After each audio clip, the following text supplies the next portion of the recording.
probably been a busy week for you all, just like it has for us. It was really quiet over spring break, but the week after spring break hit, and here we are.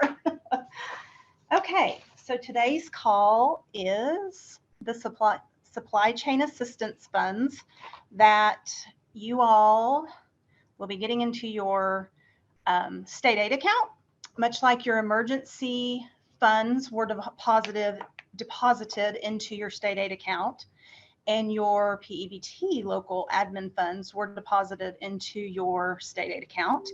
These funds, the supply chain assistance funds, will also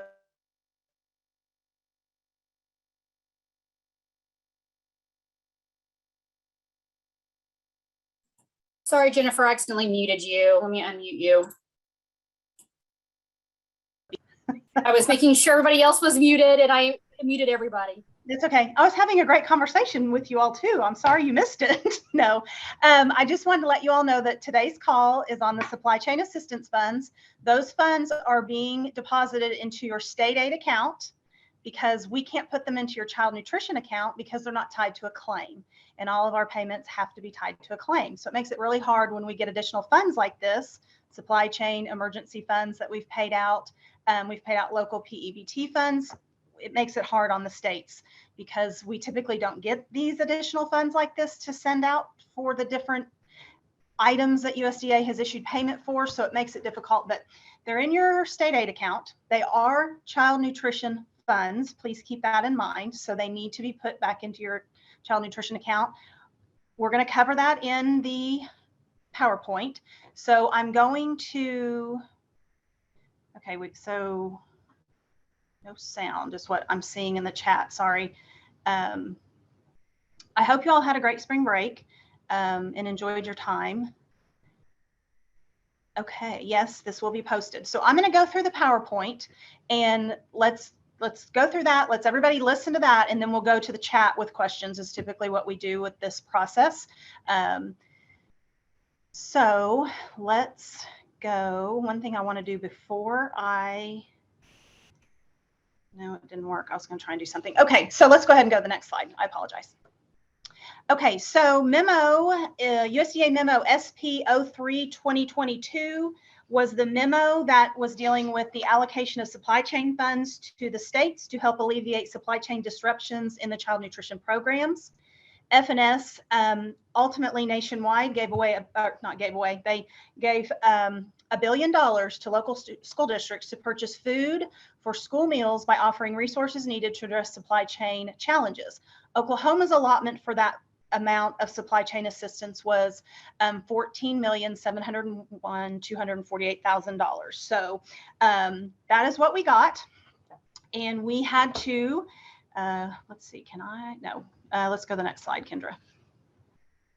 Okay, so based on the allotted amount for Oklahoma, the guidance states that every district would receive $5,000 off the top. So in our spreadsheet, my director of finance, Laura Meisner, everybody got $5,000 off the top, and then that remaining balance was figured on your October 1 of 21 school enrollment. We use the low income report for the enrollment, which has October numbers in it. So enrollment numbers, that is. There were options for the State Department of Ed child nutrition programs to keep a portion of those funds to develop a local purchasing through local places, maybe even farms potentially. We opted to give you all of that money. We didn't keep any additional funds at the State Department of Education. All of it was allocated to the districts.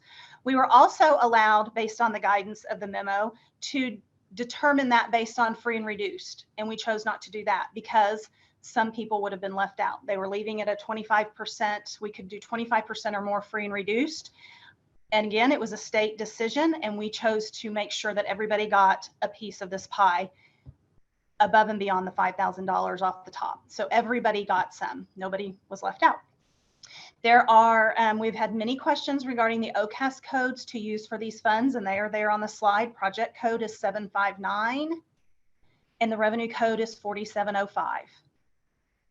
We have heard from OCAS that they have updated that on the OCAS side. And if you're having trouble on your side seeing those codes or those populating, we were told that that would be an internal in-house that you would need to make sure that is done on your side. That's just what we were told. So I'm just kind of passing that information along. Okay, next slide. We must have the attestation statement returned before we can issue funds. The letters for the attestation statement were mailed through the mail system on March 7th. They were mailed to superintendents, attention to the superintendents at the schools. We needed those back because we did, again, make payments this week. If you didn't get it back to us, that doesn't mean you're out the funds by any means. It just means that we need your attestation statement back so that we can make a second payment of those. If you want to opt out of the funds, which you are allowed to do per the guidance, we still have to have that attestation statement back stating you are opting out. Okay, so we need it back regardless, opt in or opt out. Go ahead and go back. I think I missed something that I needed to say. Thank you. Okay, second payment. Make sure your district's name and county district code is on page 2 if you're faxing that form back to us. So if you email it, we know where it came from. Yes, we made an error internally. We fully admit it. We should have added a line when you signed it to put your school name and county district code. So when they're faxed in, which you have the option to fax it in, the fax, we don't always know who it is if it's only the second page. So please, if you fax it, please fax both pages so we have the required information on the front. We would appreciate that. Again, when you email it, it comes up in your email. So, okay, now next slide, please. The SCA funds must exclusively be used for the purchase of domestic food products. They also refer to them in this memo as commodities that are unprocessed or minimally processed. Some of the allowable items that are mentioned in the guidance include milk, which is the one we're recommending, cheese and yogurt, again, whole, minimally processed foods, fruits and vegetables, including 100% juice products, grain products such as loaves of bread, pasta, and rice, because those are all pretty much whole products that are minimally processed. Meats, whole pieces and ground, are acceptable, not processed meats. Meat alternatives, which on our program are like beans and legumes, those are all allowable. And they are mentioned in the memo SP03 2022. Okay, I think the next slide goes on to unallowable type items. Foods that are generally understood to be significantly processed may not be purchased using supply chain assistance funds. Some of these may include, and these again are items mentioned in the memo, are processed foods such as pre-made pizzas, chicken nuggets, steak fingers, corn dogs. Those type of products are not allowed to be purchased with these supply chain assistance funds. Breads such as muffins and crackers, again, more processing, that's the problem. Pre-packaged sandwiches or meals are not allowable with the supply chain assistance funds. We get a lot of questions regarding, may we use the supply chain assistance funds for labor, supplies, or administrative expenses? The guidance tells us no. Supply chain assistance funds may only be used for purchases of unprocessed or minimally processed domestic food products to be used in the school lunch, school breakfast program only. Okay, next slide. I think the timeline, we've been asked that a lot too since this memo's gone out, and the information. There's no expiration date for these funds. Some of you got a huge amount of money, and we know that. Again, based on enrollment. So the bigger districts got a bigger chunk of the money.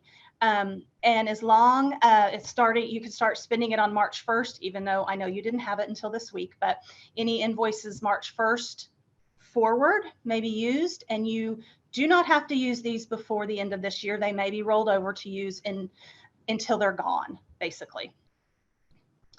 Okay, and next. What do you need to keep for documentation for review purposes? At this point, you do not have to turn anything into us, but we will be looking at those items when we come out in a review type situation, just to make sure you have the documentation and that it was used for minimally processed food. So maintain your any invoices, not that you keep, I know you guys keep your invoices, but any invoices that you specifically use to go towards the supply chain funds that you received. Again, one of the items that USDA has said that schools, they recommend schools using this to purchase these funds is milk. Every program, lunch and breakfast program, has to buy milk for these programs. So use it for your milk. It's minimally processed. And so that's what we're recommending. Again, the invoices allowed must be March 1st, 2022 or later. And that's in the guidance as well. Okay, if you're a management company, what do you need? The management company does have to issue an invoice to you, not just a written list of what they bought minimally processed and the price. It's an actual invoice has to be provided. It's in the guidance that USDA gave. I'm not making that up. It's USDA's guidance. The money does belong to the district. It is not additional money for the food service management company. So in the example that I've given in the many calls I've taken regarding this, I'm just going to use for round numbers. The management company bills you the monthly invoice for March, and we're going to use March because you can't use a month prior to March. And your monthly invoice is $20,000, and you have $25,000 of supply chain assistance funds. Again, we recommend milk be the invoice that your management company gives you. It'll be a milk invoice for that month that they would attach to their regular monthly invoice. So again, in my hypothetical scenario here, the milk invoice was for $5,000. Your actual management company invoice for the month was $30,000, I think I said. Okay, so your supply chain assistance funds is $25,000. When you get that March invoice, $5,000 of that $30,000 monthly invoice, $5,000 of it will be paid with supply chain assistance because that was the invoice you got for milk. The other $25,000 of that invoice would be paid with your regular CNP NSLP reimbursement. But again, they have to give you an invoice to show that they bought, excuse me, bought minimally processed food. And again, we're recommending milk. Okay, so next slide. Oh, that was my example, but I used different numbers, sorry. Okay, so again, the management company invoice to the district is $25,000. The food service management company gives the district invoices showing the school used, they used $8,345 in milk for the month billed. The district can use the $8,345 of supply chain funds to pay that month's food service management company invoice. The remaining $16,655 would be paid from your normal CNP reimbursement of NSLP and SBP. In this year, as we know, it's SSO, but that's acceptable. You can't use these funds for any other program, just school lunch and school breakfast. Okay, that might be on the next slide. Oh, nope, I don't want to get ahead of myself. I didn't want to get ahead of myself, and I'm done. Okay, so that being said, I'm going back up to the chat to see if we missed any questions or I didn't cover anything or I need to recover something. Just making sure. Yes, several of you have asked where this will be posted. It will be posted by tomorrow afternoon on CARS. And we can even send out a notice when we do that. We do have to send it downstairs to be closed captioned for ADA compliance. So that's why we can't do it right away. We are required to do that. Yes, project code is 759. Revenue code is 4705.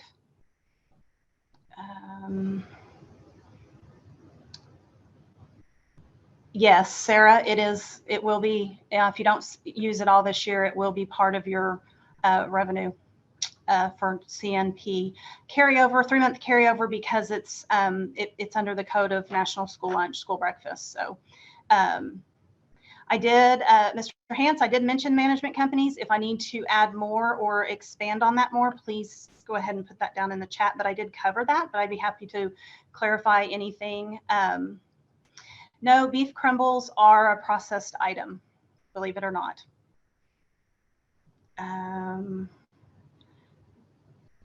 Do we pay the vendor directly for the invoice or just code the amount? You'll code that amount of the invoice or milk invoice. Like in my example, if the milk invoice was $5,000, that 5,000 of that monthly invoice can be coded to 759. The rest of it would be coded to 763 or 764. Yes, this falls under program code 700. Yes. Child nutrition is program code 700.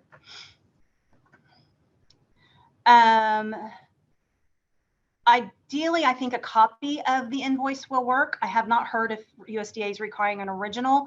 I'd probably venture to guess the company wants to keep their original. So yes, all milk is fine, is what they haven't told us otherwise. So when I do bills, well, you'll code the portion of the supply chain assistance to 759, and the rest of that invoice would go to 763 or 764. If we have an itemized invoice with milk on its own line, will that work for documentation, or do we need a separate invoice? No, that would be fine, as long as it's a milk invoice from the company. Sorry. Okay, great, Mr. Hance, thank you for doing that. We talked to her today, Ms. Chamberlain, and she said she had it fixed on her end. You might check internally if it's an issue in-house. That's the one thing she mentioned, because she says it is taken care of on her end. Yeah, raw beef is allowable. Yes, it's the most minimally processed. Ground beef. Yes. I will be doing a separate invoice that will be coded CN breakfast /SCA. Will that be okay?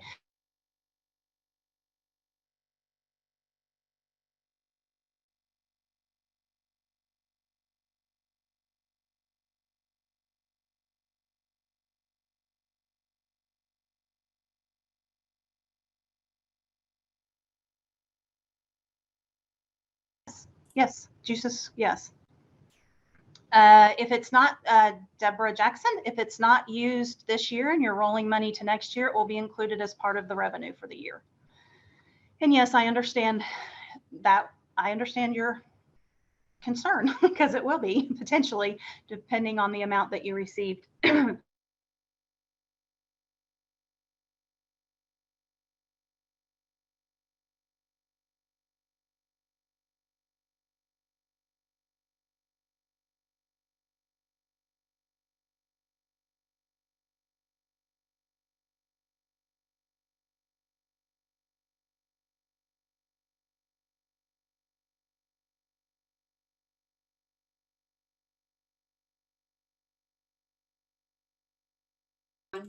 Okay, I think hers froze. This is Kendra. I'm not seeing her microphone on at all anymore. So I think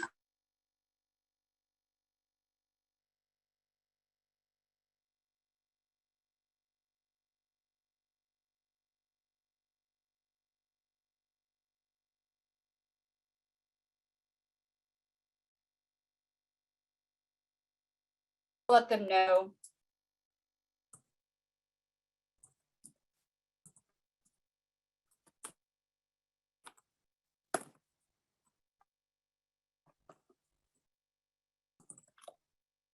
Okay, can you hear now?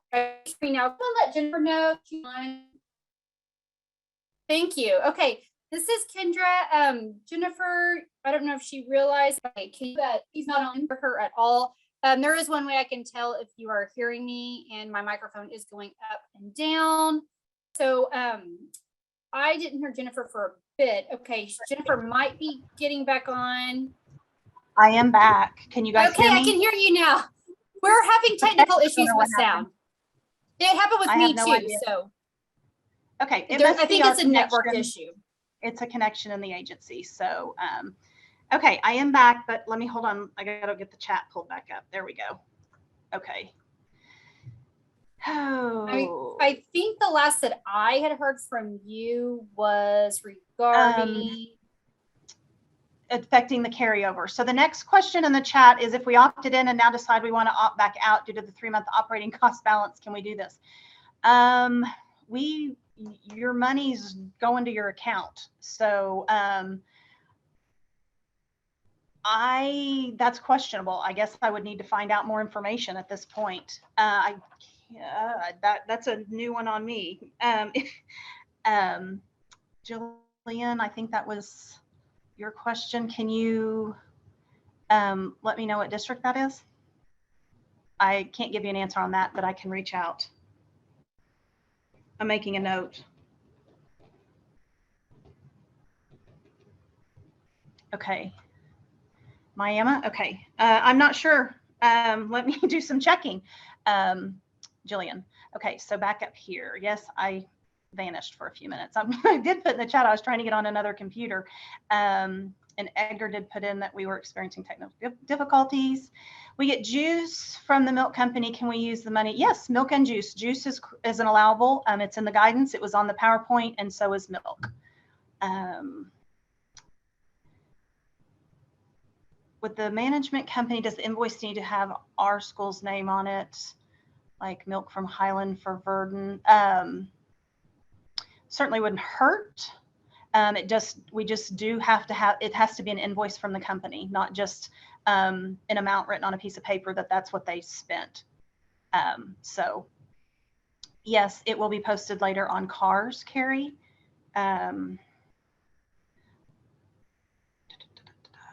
Thank you. Okay. Yes, it does. If you don't use it by the end of this year, it will be configured into the carryover for next year, because it is income, it is revenue to 763 and 764, and that's what the 3-month operating is based on in SLP.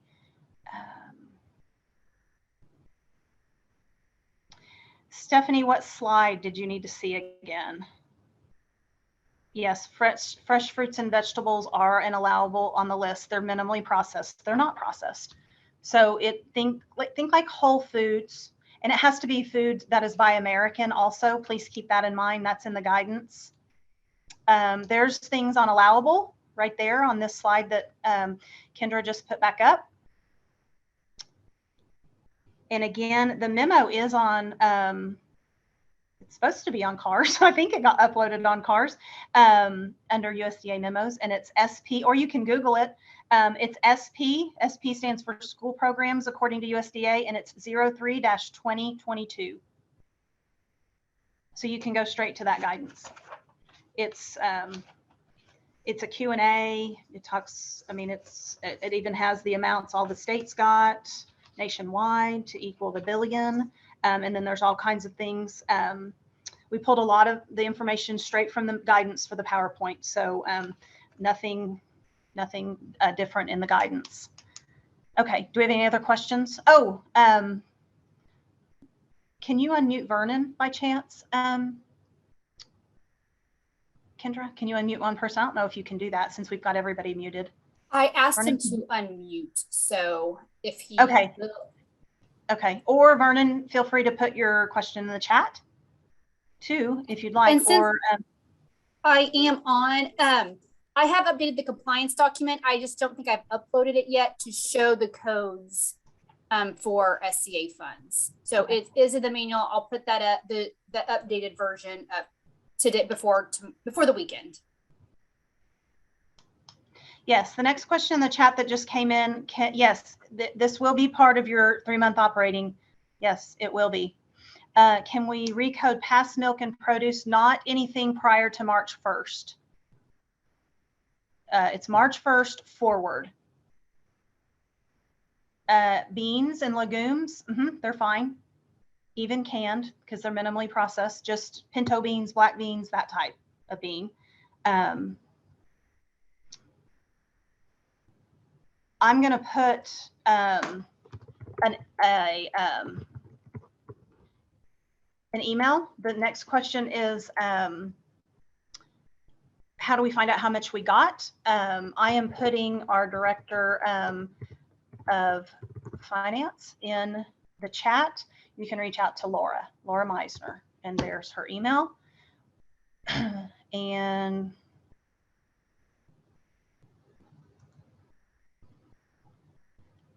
okay, anyone else?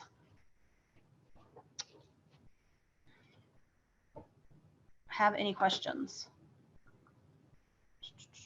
I'm to the end of the chat, so I don't want to keep anybody for no reason, but if you guys have any other questions, feel free to add it to the chat. We'll just wait maybe just a tad longer. Vernon, if you want to put yours in the chat or unmute. Revenue code is 4705.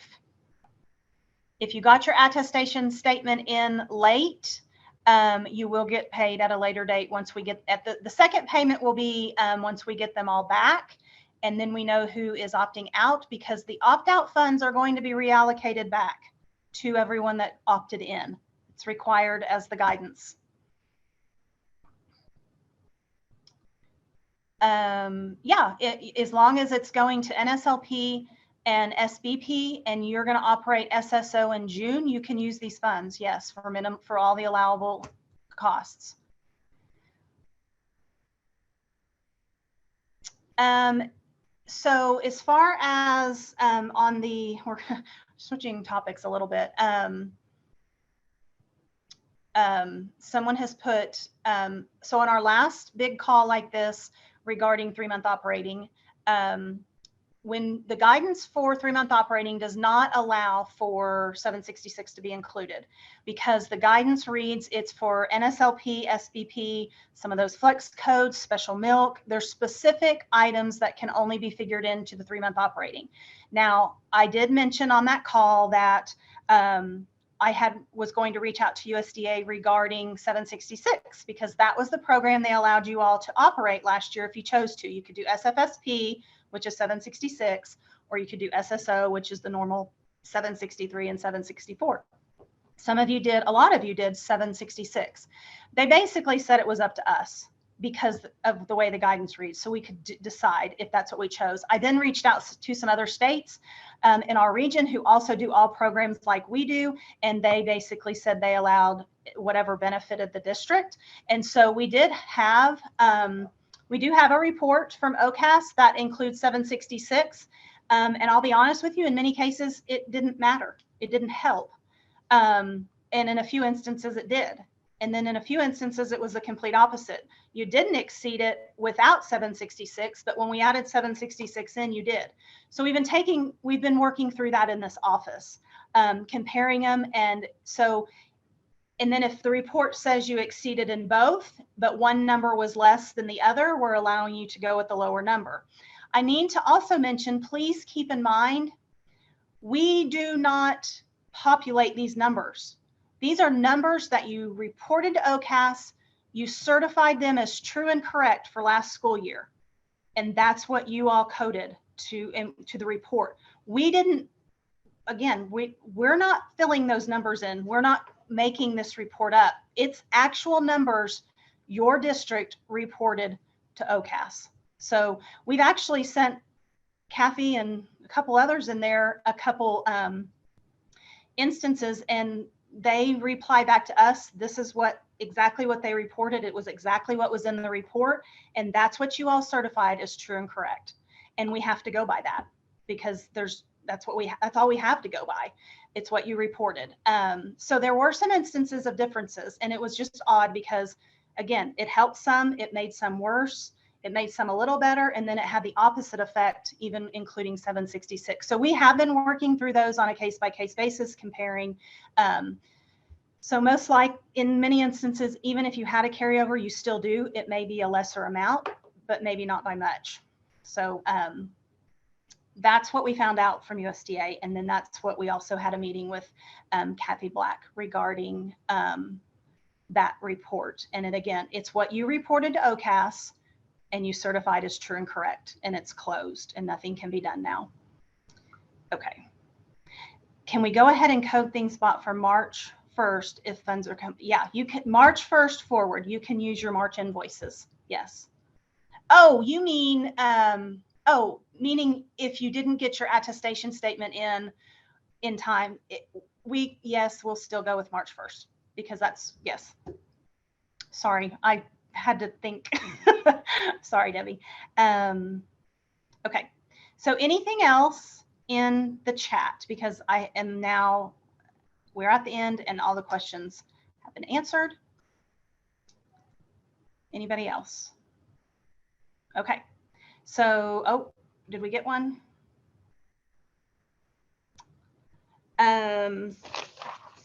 Jillian, reach out to Becky Gray in my office, our office, and I will put her name in, or her, you all probably already know her email, but oh, no, that's not right. Got, okay, got Joey. I put her email in the chat as well.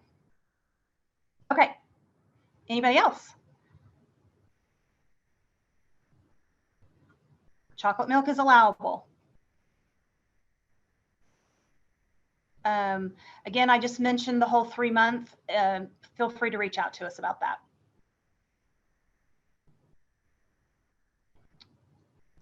Okay, anything else on supply chain assistance funds, questions, clarifications? And this will be posted tomorrow. We'll go ahead and send a notice out in CARS once we do get it posted. One thing I do want to mention, and I don't like getting off topic, but I want, while I've got 175-ish of you on here, if you are considering opting into community eligibility provision for next school year, USDA is not extending any deadlines this year like they have in the past. You need to pull your information on or around April 5th. This was in the newsletter that the state agency sends out to the districts this week. You need to print an enrollment and your direct cert information for April.